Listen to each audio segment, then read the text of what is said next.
Akihiko, everybody's favorite shirtless fighter. Off the rip, Aki is a difficult character to play with and win. His kit is overwhelmingly powerful up close, yes, with varying pressure strengths, terrifying grab threats, and the ability to wipe out the opponent's life bar after baiting and weaving through their attempts at offense. But his playstyle is true to his boxing theme. He struggles against pretty much any and every form of zoning and has to work really hard to get into the opponent's face. And then it takes masterful piloting to make the right plays to stay in the opponent's face while stifling any and all countermeasures. So if you're a beginner, Akihiko has a bunch of matchups that'll be frustrating for you to the point of being completely unfun. I'd suggest getting a bit more comfortable with the game systems before trying to pick him up. But if you want to know all that or are already at a higher level, let's get into it. Akihiko's special gimmick is the Cyclone meter. Most of his skill attacks and universal moves like sweep and grab build up this little meter above the SP gauge, maxing out at 5. Your Cyclone level provides additional boosts to these moves, ranging from better hit stun to better hit animations on the opponent, enabling more damaging combo routes or stronger block pressure. Mastery over the Cyclone routes during combos and pressure is what separates an average Akihiko player from a great one. Akihiko's pressure is amazing. It's full of frame traps, tick throws, and a bunch of knowledge checks. Most opponents are going to be overwhelmed once you get in. The ability to irritate opponents helps to force them into bad choices, giving you room to punish. Akihiko also has a fair bit more health than the rest of the cast, making both the normal and shadow versions very resilient. You'll often find yourself alive in situations that would have killed most of the rest of the cast. And that extra chance at life makes Akihiko's comeback game that much more potent. You really only need one good touch with resources to put the opponent in checkmate. You'll find that comebacks happen really often with this character once you get your bearings. On the flip side, a major reason you find yourself in comeback situations so often is that every game is a struggle.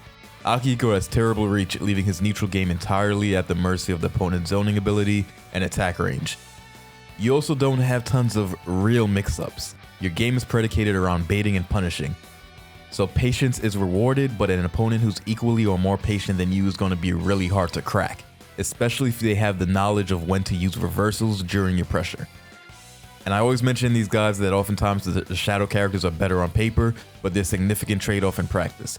In Akihiko's case, the shadow version covers so many critical flaws with access to Awakened Super Maziodyne and unburstable combos that you really should take the plunge into learning the shadow version once you've got the basics down. And moving on to the attack overview section, as always you can check out dustloop.com for full information.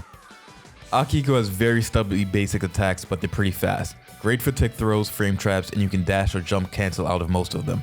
The second hit of the standing A auto combo pulls them in to keep in their face. Standing B is almost as fast as standing A and has 2 hits, giving you a bit of extra time to confirm random hits or decide how you want to exert pressure to break their guard. Down B anti-air is also really damn fast, it just lacks a wide hitbox range, but is really rewarding on counter hit.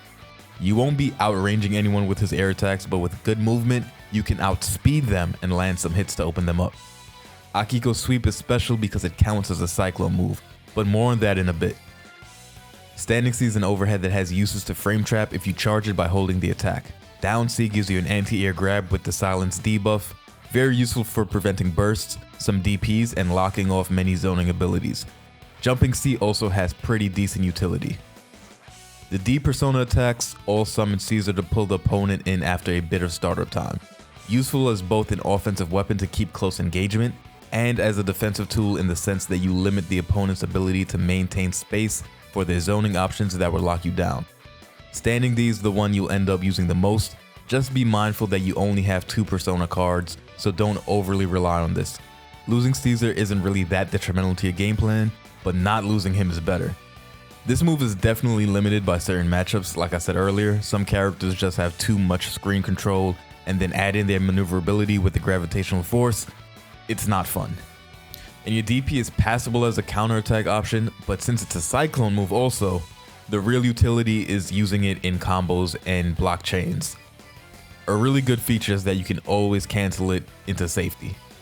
For the special moves, here's where we really get into the cyclone gimmick. Kill Rush is what gets the party started most of the time.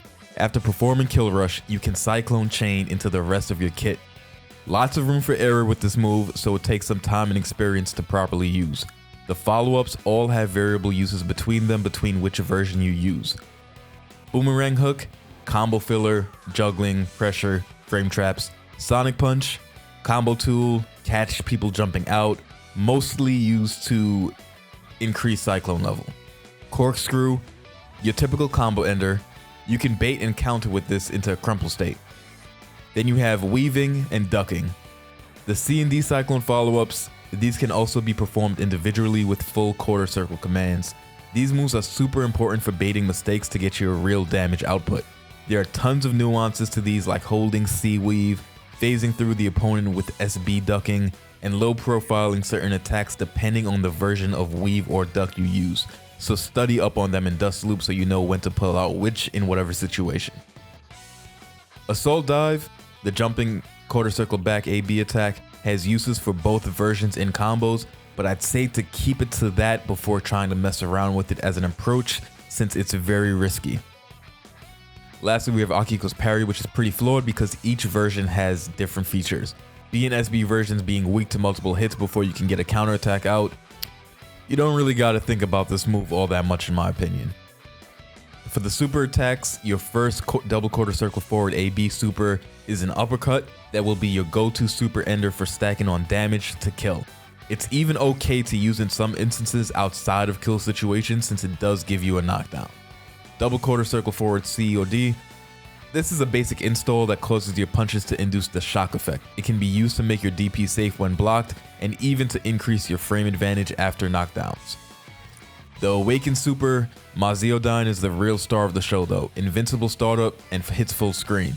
If you have the meter to one more cancel, then you can get a true lockdown approach. It can be a little finicky though and drop sometimes in combos. And on the topic of combos, let's get straight into how to dish out the damage.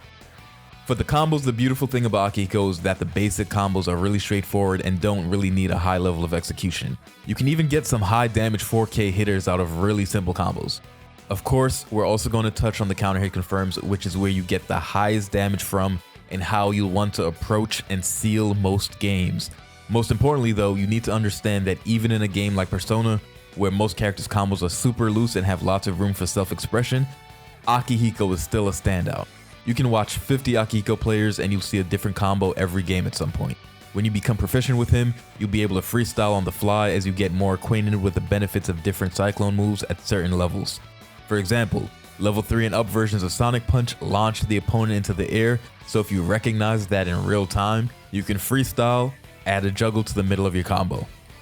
Barzorx has a great resource for Akihiko combos with collaboration from other members in the Persona Fight Club Discord, link in the description. There's also this flowchart showing what moves can cancel into other moves to help visualize combo routes.